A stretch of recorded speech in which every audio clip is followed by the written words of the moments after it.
Hi, everyone. So, first of all, welcome to the Center for Academic Success for ESL. Being a CET or course embedded tutor is a very impactful and rewarding job. You get to help students who want to learn English right in their classes.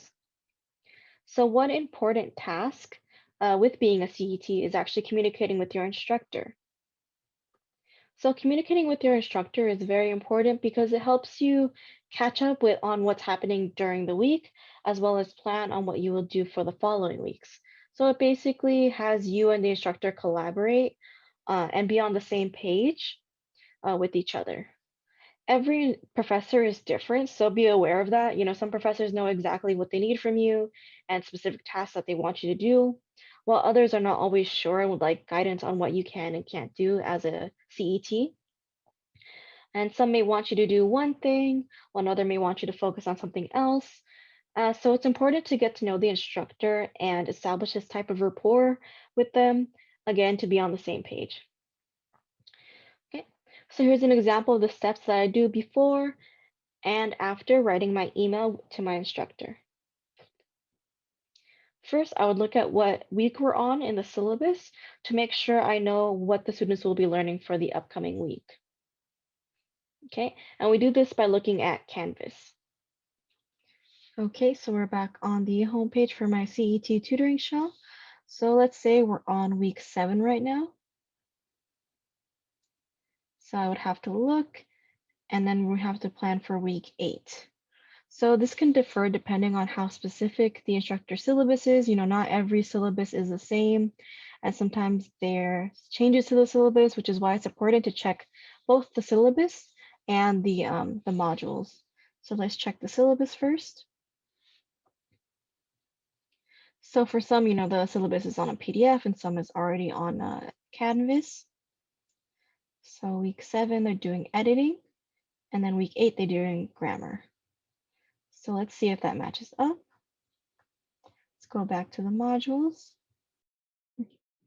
So let's look at the pending module and see what the assignments the students have. Remember, this is after receiving access from the instructor. So we're on week 7 right now, and the pending module would be week 8. So let's look through this, and I noticed that they have 2 quizzes. So that sticks out to me as something that I should focus on the next study session, maybe provide resources to help them better prepare for that. So having the access to the pending module, it gives you a peek of what's to come for these students and what you could provide for them as a tutor. Now that I have an idea or two of what I want to do for next week, now I'll email my instructor. So you see in this email, I have the instructor's email and what week I'm going to be talking about. So I start off with, Hi, Professor. I looked over Canvas for the class and noticed that we'll be focusing on grammar this coming week, adjective clauses and parallel structure. I also noticed that the students will be tested on these. So I plan to make a video promoting the study session as a quiz prep on adjective clauses and parallel structure. Please let me know if you need me to change anything or if there's anything else that I can do to help. Thank you for your time. And then I sign off.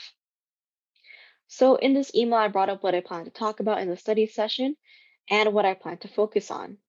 I also asked for their input on it, like if this is the direction that they would like me to go and focus on. It's always good to invite input and guidance that can help, that can best help the class. Okay, so let's say I send it and they respond with their input. You can either get like an okay, like this is good to go, or they want you to change direction, which is fine. Sometimes the instructors might have other plans that may clash with yours. Like they might already be offering resources on that subject. So it might be better to focus on something else for that week, which is why it's always good to submit this type of message in a timely manner. Okay. So then after receiving this email, I plan and carry out my task for the upcoming week. And this is also a sample of the email. So as you see, the instructor's email, and you can title with like, the study session, study group, CET task, what have you related to the subject of your message. And it's always good to include the week number so that it can be good to like track each week. Uh, you always have a greeting And you want to at least put something like to let them know what you've been doing so far or what you've checked in the syllabus for the next week's module. Fill them in on what you plan to do next week and ask questions if needed. Sometimes it's always good to get clarification. And then it's always good to have a closing statement to ask for like input. No, for me, it was like, let me know if you need me to change anything or if there's anything else that I can do to help. Then a closing statement. Okay, so let's say you already made your content or video for the course. You want to email your instructor back what you made. So first thing you want to do is, email them back with the email, maybe as a reply from your previous email, and you introduce, "Hi, professor," and then you say, "Here's my video. Do you mind adding it to your module this week? Please let me know if you need me to change anything or if there's anything else that I can do to help." So this is a good way to, remind them that you want it to add it to the module. You can also, depending how the layout of what the professor wants, you can also, let's say, include it in your discussion board, your tutor to a student discussion board, or even just send it to them as a message on Canvas. It all just depends on how you and the professor plan out the system that you want to do with them. Okay, and finally, here are some tips to keep in mind when communicating with your instructor. As a CET, it's very important to contact them in a timely manner, which is, such as in the middle of the week, like a Wednesday, or towards the end of the week, like a Thursday or Friday. It depends. You want to allow enough time to communicate with the professor for clarification if needed. It's always good to ask for clarification just to be on the same page again. Uh, Keep the instructors in the loop on what you plan to do because they can help guide you with those tasks as well. And for emails like these, typically you want to send once a week.